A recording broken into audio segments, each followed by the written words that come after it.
It's such an honor to be back here in Shreveport at the invitation of CADA to help shatter the stigma of drug and alcohol addiction. Yesterday I was asked, when was the last time you were in Shreveport? And I thought about it, and I thought about it, and I couldn't remember. And I dismissed it at first as just being old. You know, the memory's going. I thought about it a little more, and then it hit me why I couldn't remember.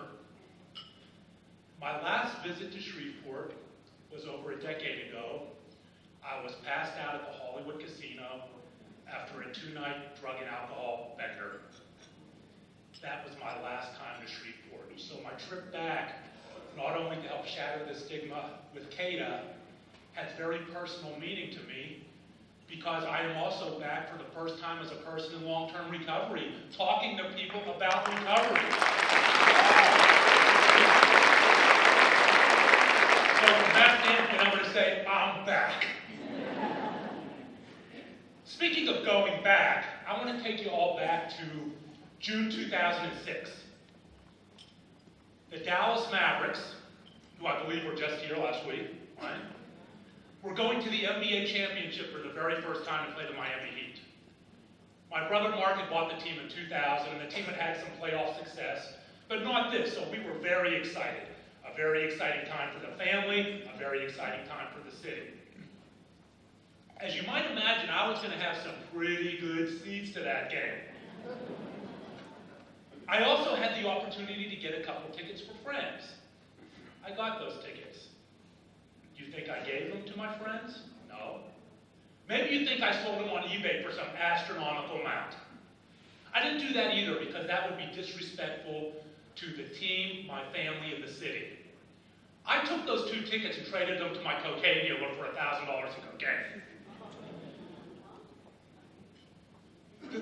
My family would be disrespectful, but selling them to my drug dealer was perfectly okay in my mind. The logic of addiction. So the drug dealer shows up at my house, he delivered, gives me my cocaine in this big baggy Ziploc. I take it upstairs and I dump it all on my desk like I'm Scarface. You know, I put it all in these smaller Ziploc bags. I do a little bit of it. Cocaine had long stopped causing me to feel good. I was at that point chasing the high of addiction that would never come again. I panicked. Are those the cops outside? Do I see lights? Nobody was out there. The paranoia of addiction. I hide the cocaine, I get in my car and I drive up to Home Depot. I buy all of these electrical faceplate outlets, a drill and a saw. I go back to my house, I go to every closet and every bedroom and drill a fake electrical outlet in each closet. And I put all the Ziploc baggies of cocaine in them. Like the DEA, the cops, and the drug dogs have never thought of that one before, right? I do a little more hoping to catch that high again. Depression. Shame. What did I just do? I have all this cocaine all over my house. I panic. I go back to each electrical outlet with my drill. Bzz, bzz, bzz, bzz. Take them all out, put them back in the same Ziploc baggie, and flush it all down the toilet. Game 2 comes around. The next morning. What did I do with my cocaine? I'm an idiot. Another call to my drug dealer. Back to my house. 2 more tickets. Same thing. Trying for the high. Hiding the cocaine. Thinking I hear the cops. Panicking again. Up to the bathroom. Drop to my knees like I had done many times before, hoping for someone or something to take away the pain of my addiction. And flushed it all down the toilet again. The insanity of addiction. They say when Dallas flushes, it ends up in Houston, so some people in Houston got really high that night. And that was my life as a drug addict, as a lawyer, as a brother, as a son. And it wasn't just drug addiction. By 18, as a freshman at Penn State University, I was anorexic. Yes, guys do get eating disorders. 3 in 10 those with eating disorders are in fact men. By 19, I had transitioned to bulimia. By 21, I was an alcoholic. By 27, I was a cocaine addict. By 35, I was a steroid addict. I almost lost my leg to steroid abuse. By 45, I had attempted suicide, not one but 2 trips to a psychiatric facility, 3 failed marriages, 1 more I get a free set of steak knives. And finally, recovery. Wow, that's an impressive resume of dysfunction if I don't say so myself. Not something I actually put on my resume when I applied to law firms for work. Yeah, I'm a drug addict, but that's okay. Not in recovery, that's okay too, not really. Well, we have to go all the way back to the baby boomer era. Some of us can identify with that, some of us can't. I was the middle of 3 children. Mark was the oldest. And Mark, as the firstborn, was everything you might expect of a firstborn. He was the outgoing, he was entrepreneurial from day one. I remember the Pittsburgh Press, our newspaper, had gone on strike. He and a couple of his buddies drove to Cleveland, got newspapers, brought them back, and sold them on the street. That was his mind from moment one. He kind of knew what he was going to be, and he kind of became that a little bit more. My younger brother, Jeff, nationally ranked wrestler, jock, good-looking kid, BMOC, big man on campus, the beer parties, dating, that was his life. I was classic middle child syndrome. I was very shy. I was very in tune to what people said to me and about me and internalized it. And when people said negative things about me, I wore that like a suit. And unfortunately, I had a very difficult relationship with my mom. And I'm going to tell you a little bit about that, but I want to make it clear to everyone in this room, I do not blame my mother for my eating disorder. I do not blame my mother for my drug addiction and alcohol addiction. Parents do not cause eating disorders. Parents do not cause addiction. We know they have a genetic base and are influenced by environmental factors, many environmental factors. But parents are part of that environment, so we're going to talk about it a little bit. There was a lot of fat shaming in my house. My mom would come home from work. When I was at home at lunch, I would be eating Chef Boyardee ravioli right out of the can. Do they still have that? I would just eat it right out of the can opener. My mom would come home and say, Brian, if you keep eating like that, you're going to be a fat pig. And these were the things her mother said to her. And these were the things her mother said to her. This kind of talk in families is often handed down generationally.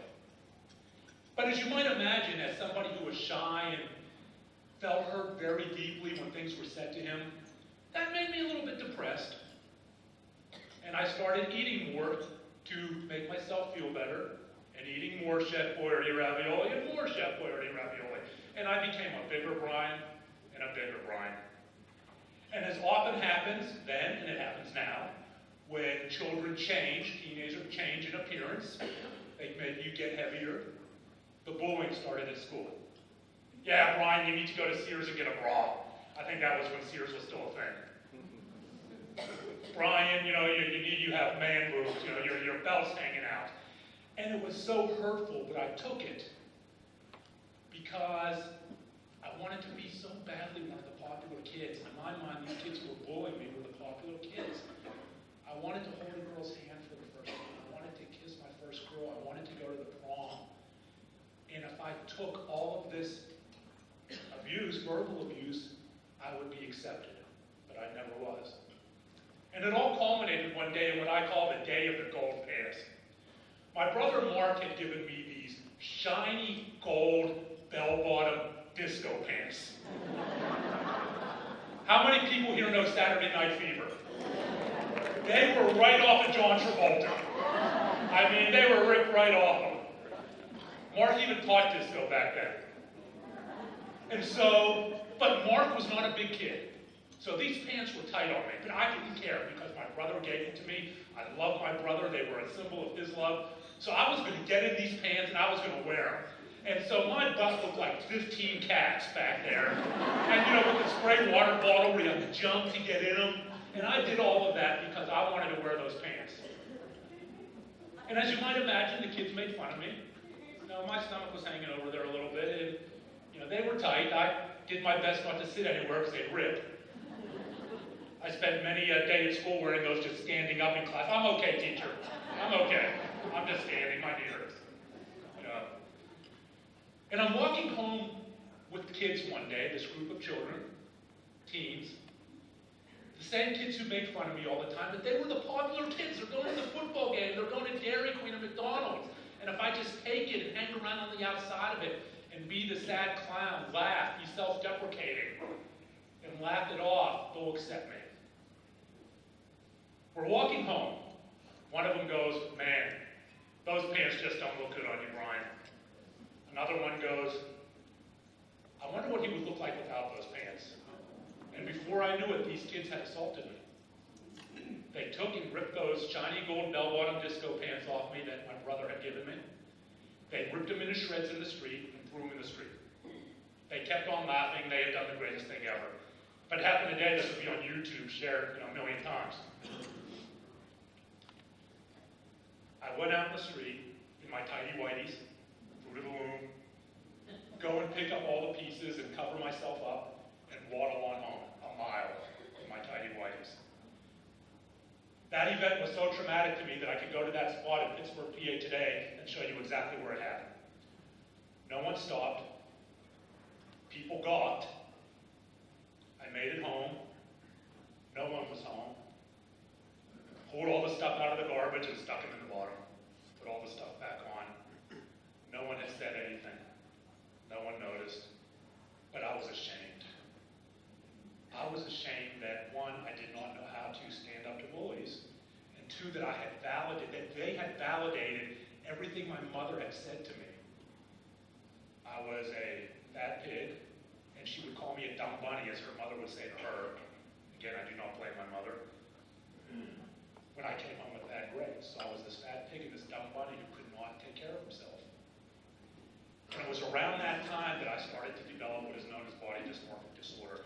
And I started to see myself in a different way when I saw my reflection in the mirror. What body dysmorphic disorder is when you take a small or non-existent defect in your body and exaggerate it to the point in your reflection where it affects your ability to function, quote unquote, normally in life. I'll redefine that. For me, it was my stomach. Every time I looked in the mirror, no matter how thin or muscular or just quote unquote normal I looked, I saw this huge stomach. People develop eating disorders. People abuse steroids. People use drugs. People use alcohol. These are all the things that happen with body dysmorphic disorder, and I went through all of them. Cycled through all of those. And then I went on to Penn State University. I was so happy to go to Penn State, to get out of Pittsburgh, to get away from my mother, to get away from the bullies. Everything was going to be great. I was going to make friends. I was going to go out. I was going to go to the beer parties. It was going to be a whole new Brian. It's the first day of school. I'm in my dorm, and my father drove me up there. And it's this beautiful fall day. I'm looking out the window of the dorm. People are unpacking. Kids are reacquainting with each other, talking to their friends, talking to their parents. And I make eye contact with this beautiful, curly brown-haired girl talking to her friends and her parents. We make eye contact. I start sweating. She's looking at me. She smiled. Within 3 seconds, I envisioned my entire life with this girl. We're going to date, we're going to get married, we're going to have 1 1/2 children. My life is set. Everything is wonderful. But it wasn't a smile, it was a smirk. She turned to her 2 friends and she goes, "Ugly, ugly." And I felt like I had just been pantsed again. Now, I am not the first kid to have mean things said to them. Some kids can just slough it off. Some kids might yell something back. But I was somebody who already felt terrible about himself, who was already broken. And this was one more thing, and kind of like the tripping point, where I finally said to myself, my entire life is out of control. I will never be loved. I will never be loved by my mother. I will never kiss a girl in my life. I will never go on a date. I will never be accepted by the bullies.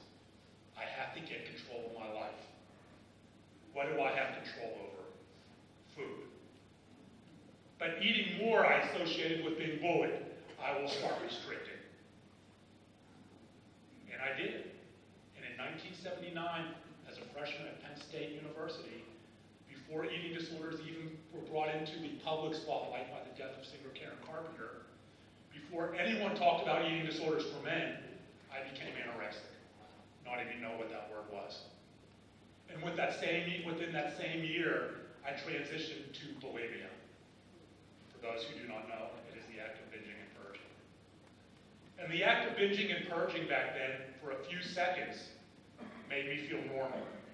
I had never heard the word bulimia because it had only been a word in the clinical dictionary for 4 years at that time. I didn't know what an eating disorder was. I just knew that every time I engaged in that act for a few seconds, I felt like everything would be okay the next day. I would be accepted. I would be loved. When those few seconds were up, what happens? The shame comes in and fills the void like a vacuum. What did I just do? I don't understand what I've done. I don't understand this act, but it feels shameful. So I had to have that few seconds again and again and again.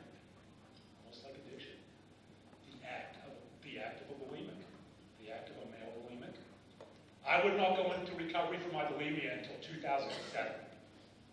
So I stayed bulimic for a long time. Then I turned 21 at Penn State, and I discovered alcohol. Before I knew it, I was an alcoholic. I know that now, I didn't know that then, of course. Drinking every night, getting drunk just to have to leave the house, leave my dorm. Going to class hungover every day. Having to get almost blackout drunk just to socialize outside of my dorm. And when I wasn't doing that, I was sitting alone in my dorm. Because that is the only way I knew to go into the real world, by masking the shame I felt about myself and drinking myself out of that shame. The closest I came to self-awareness about what recovery was back then was walking to a hamburger joint, intoxicated of course, and they had a pamphlet out, 12-step groups put out. They had a rack of pamphlets that said the 20 questions. So I picked one up, staggering, trying to read it. Well, do you black out? Yes. Do you do this? Yes. Well, you might be an alcoholic. No, I'm just a college student. When I speak to colleges, someone will inevitably raise their hand and say, you know what? You're not an alcoholic till you graduate. Let me tell you something. I was an alcoholic. I didn't know what that was, but I was. I did manage to graduate from Penn State. I had a gift where I could basically, and excuse the eating disorder joke, study all night and then regurgitate the information back the next day. So, I did okay at Penn State. What am I going to do with my life? Well, I don't want to go out in the real world because then I have to face my shame. Then I have to actually do something. I have to impress my parents. I have to earn a living. How am I going to do that when I would rather drink all the time? When I'm having to hide my binging and purging? What made perfect sense to me was to go to law school, because I could stay in school for 3 more years and hide from everyone. I did not go to the University of Pittsburgh School of Law to be Clarence Darrow. I did not go to the University of Pittsburgh School of Law to change the world. I did not go to make a lot of money. I went to law school simply to hide for 3 years where I could just be alone with my drinking and my eating disorder and not have to share them with anyone, because that was the normal I had created. That was my new normal at that time, and I didn't want to give that up. That was survival. And it showed in law school too, because I graduated by the skin of my teeth. Are there any lawyers in here? So if you are, you know what moot court is. We have what's called moot court. I did it drunk. I would go to class drunk. I would spend all nights at the bars. And I would try to do what I did at Penn State that got me through, was study all night before the exam. That doesn't work in law school, because you're dealing with people and competing with people who all did well. So that didn't cut it. And I graduated by the skin of my teeth. I still have reoccurring nightmares about the dean of our law school pulling back the diplomas. I'm trying to get it. So you really didn't graduate, Brian. But I did, and I did graduate as a good student, but I slid through like I had slid through college, like I had slid through my life to that point, surviving. That was what life was all about to me, just surviving. What am I going to do with my life? Repeating cycles? Back to square one. Same thought process. I don't want to have to deal with any of this. I had a brilliant idea. I'll move to Dallas, Texas, and move in with my two brothers, Mark and Jeff, who lived together. This was 1986. I packed up pit law, took the PA bar, and left. My brother's love would save me. My brother's love would help me not feel ashamed about myself. They would prop me up. And I didn't know what recovery was, but I knew that I wanted to feel good about myself. I wanted to be validated. I wanted to feel loved. I didn't feel like I was getting that from my mom. I did it from my father. So I would go with my brothers. And it was like throwing gasoline on a fire. Boom! Dallas, 1986, they're in their 20s. Mark was in his early 30s. Very young town, they're out dating, they're going to bars, they're going to clubs. I fit right in. So my drinking just escalated. Just like in college, right? I mean, I was with people doing the same thing. No one suspected anything. And then in a bathroom in a hotel in 1987, I discovered something that totally changed the way I felt about myself. I discovered something that allowed me to look in the mirror and love myself. That allowed me to look in the mirror and believe that my mother loved me, which she did. I'll get to that. Believe that girls like me. Believe that no one would ever yell at me that I'm ugly again. In that bathroom in 1987, I discovered cocaine. In that bathroom in 1987, I instantly became a cocaine addict. Instantly, with the very first line. Anyone who tells you that you cannot become an addict the very first time is lying. They need to talk to me. Because I was. In that bathroom, I had to have that 15 or 20 seconds again and again and again. Instantly, I could not imagine any other way of living than the high of cocaine.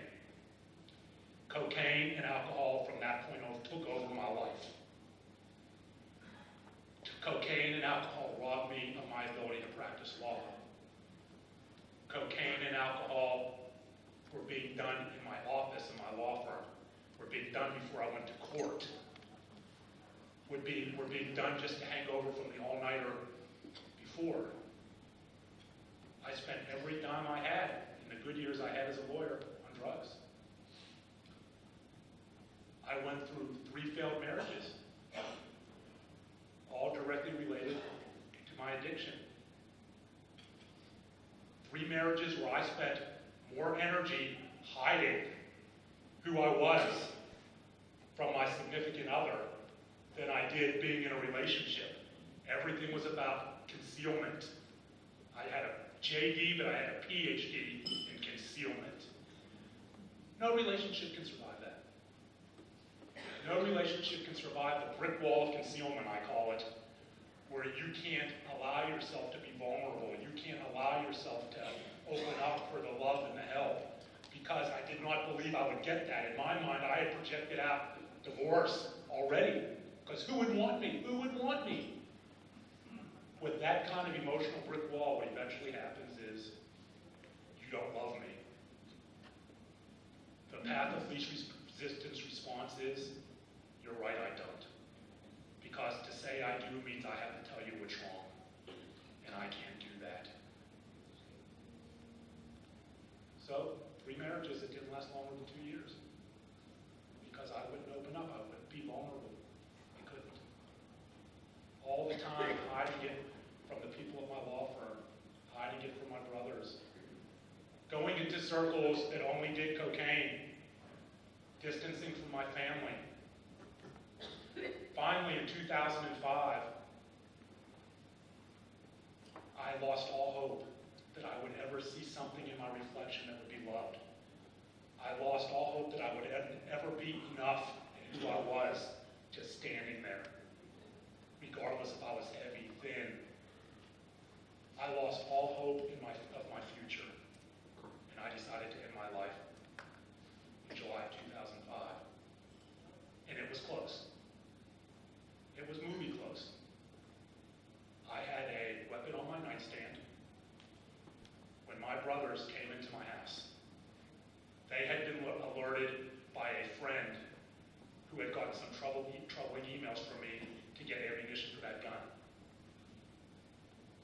That friend is one of the people I dedicated my first book to, who's helping save my life.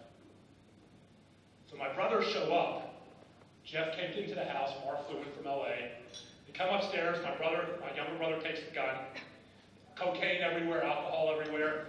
My response, get out of my house. There is nothing wrong with me. Why are you interfering in my life? Get out of my house, I'm fine. Here, these are my brothers who love me, trying to save me. That was my response. That was because they were trying to take my addiction. I couldn't let that go. That was the only normal day-to-day life I knew. What was I going to do if they took it? I couldn't let them take it.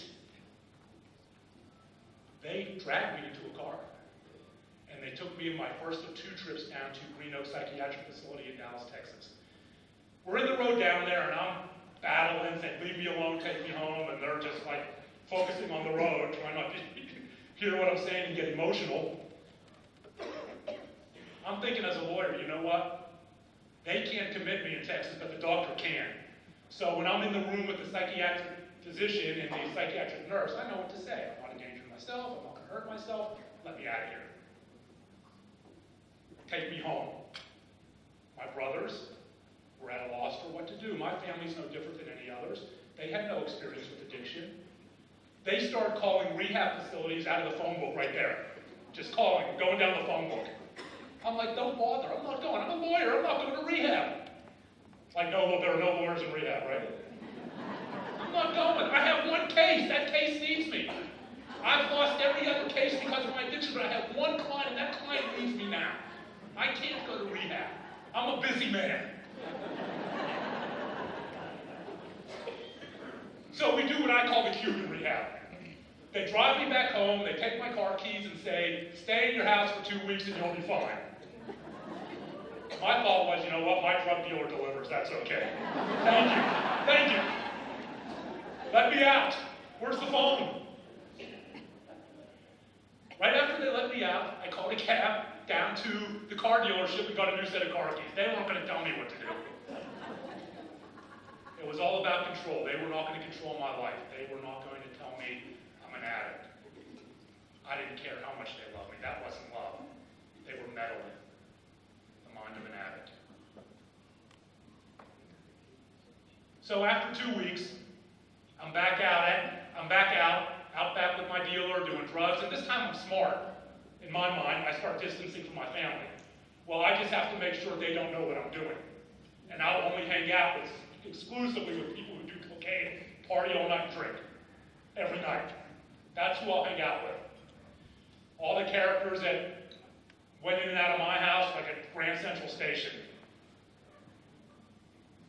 It's all revolving around drugs, cocaine. I finally met a girl in 2007. We dated for a little bit. She moved in with me.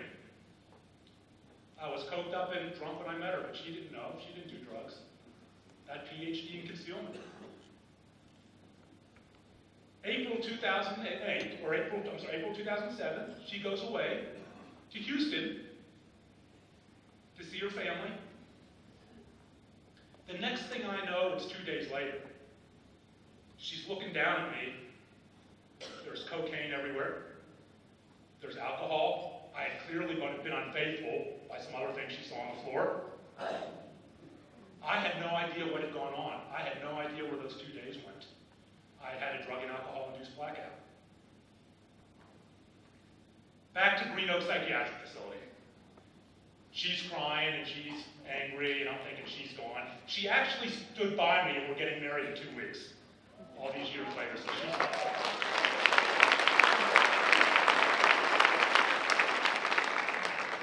So we're in the parking lots of Green Oak Psychiatric Facility, and I'm standing there. 2 thoughts occurred to me. One, that there wasn't going to be a 3rd trip back because I would be dead.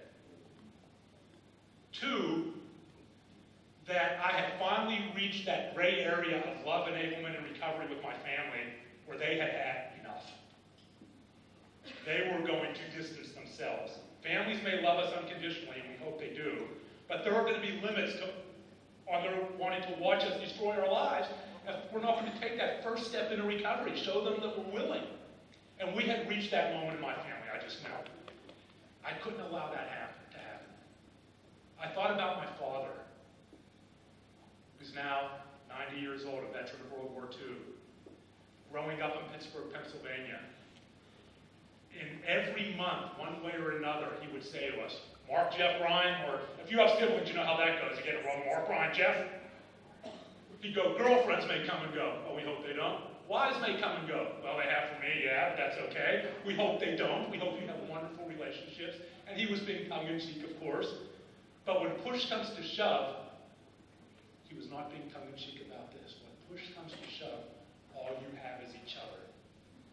No matter where you go in life, no matter where your travels take you, you stay in touch with your brother. You pick up that phone and ask your brother if he's okay. You tell your brother you love him.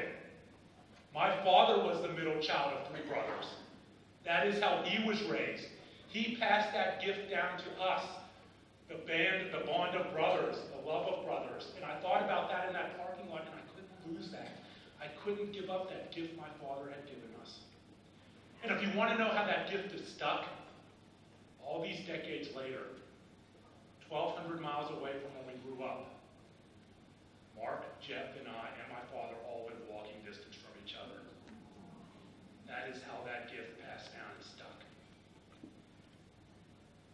That was it.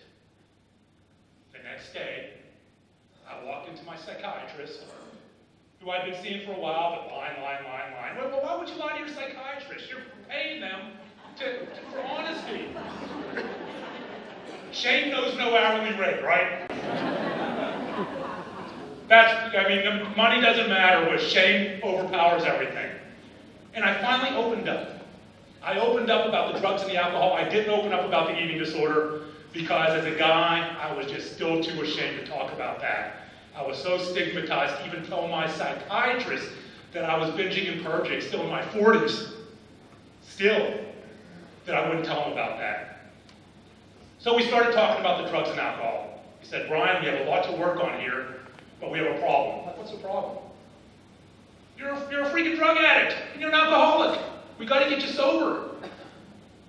Until you get sobriety, we can't tear back the layers of your life. I don't want to do that. I don't want sobriety if I have to go back and deal with that relationship as a teen, right? Who wants that? It's easier to stay drunk.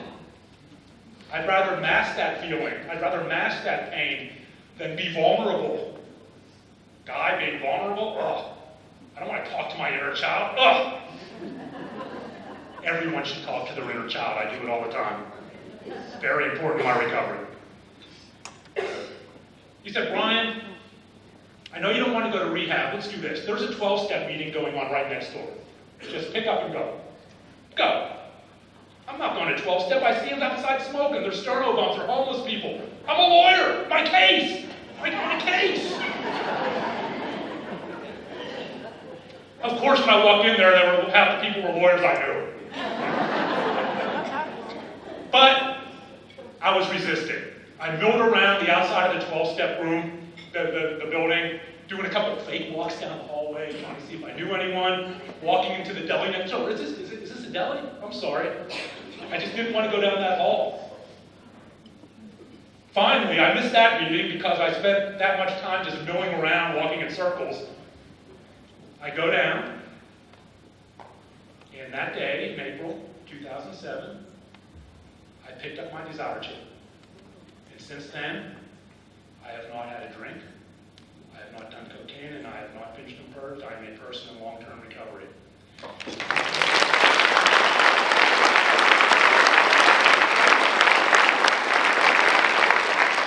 I know you're asking yourself out there, especially the treatment providers, the clinician, come on, was it, you recovered the 3 things at the same time. I didn't say it was easy. I am still in therapy with my psychiatrist. 15 years I've been in therapy with them. There is no stigma to that. Like talking to your inner child, I think everyone should be in therapy. Lots of different types of therapy. Cognitive behavioral therapy, ACT therapy, all geared around allowing myself to see a Brian in the mirror who was loved. Allowing myself to look at myself and say, I am enough. no matter what I look like, no matter what people say to me. And it's been a long process that I still work on today. I know you're all wondering, what about my mom? I was very lucky. My mother was willing to step in to my therapy, step into my recovery. My mother, who had her mental health issues, whose mother was bipolar. We sat down and talked many times, and she talked to me about how she was raised, the verbal abuse inflicted upon her by her mother, the fat shaming, the verbal assaults, being a young mother in the 70s with no tools but to only repeat cycles. She wasn't making excuses. She wasn't apologizing. She was explaining. She was giving me information. And when I had that information, I understood. Once I understood, I was able to let go of my anger towards my mom. Once I let go of that anger, the process of forgiveness began. Forgiveness for both of us, the cross-blaming over the years. And today I have a wonderful relationship with my mother. She's come to several of my talks. And it would not have been possible if she had not stepped into it. I really appreciate her willingness to do that, because I know that does not happen in a lot of families. And when I talk about forgiveness, I get asked, what about the bullies? Do you forgive the bullies? Of course I forgive the bullies. I'm Facebook friends with some of those people. Well, don't you want to confront them? This isn't a reality show. I'm not the father. This isn't Maury Povich. Right? Of course I don't want to confront them. These are 55-year-old men, not 14-year-old boys. I want them to have happy lives, happy wives, happy children, and hopefully raising their children differently than they were raised so they do not repeat cycles. That is what I hope for them. Kind of funny, not long ago, I got a Facebook request from my former drug dealer that delivered. I said, dude, hand-to-hand exchanges on the campus of SMU University is not a friendship. If you're coming to me in recovery, of course. In recovery, the past is the past. So I wouldn't care. No, he had a new shipment in. He was seeing if I was still in the market. I had to walk, right? I mean, Facebook, I know the definition of Facebook friends has expanded, but I had to draw the line, triggers and all. No. So here I stand today. The journey from Shreveport, the Dallas to Shreveport, as a person in long-term recovery, a wonderful relationship with my mother, a good relationship, a wonderful relationship with my brothers, and the most important thing is sober. The most important thing is I'm not hiding anything, not from my brothers, not from my father. I'll tell you a quick story about my father. He knew nothing about this. After I walked in a 12-step, I'd go over his house. It was the Sunday after I walk in. He's watching football. Amanda had moved out. I was thinking she was gone. I said, Dad, we have to talk. I finally have to get this off my chest. We have to know what's going on. Come on in. I sat down on the couch next to him, and I told him everything about the eating disorder, because I didn't want to tell my dad about that. His response was, Brian, I love you, move in with me, we'll get through this together.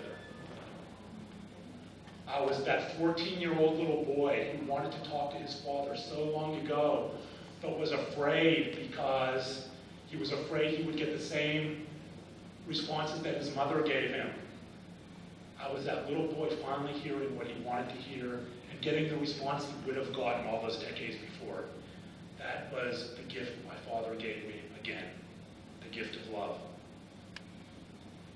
And I know that there are people out here in this crowd who do not have that kind of family situation, who may not have the perfect family situation, who may have to struggle to define what family is. Look around you. Look around you for everyone here at this event with CADA. This is family. This is family. Family can be redefined if you're not getting the support at home, and that happens. The person next to you is your family. The person at CADA who's helping you is your family. All these people who don't know you are your family. It takes a village, and here we have a city in this room to recover, a city of family. So when you leave this room and continue in what I hope will be your continued support of CADA, remember that recovery is about empowering each other. Our recovery is about family, no matter how we define it. Recovery is about doing the next right thing. Please go out and do that. Thank you.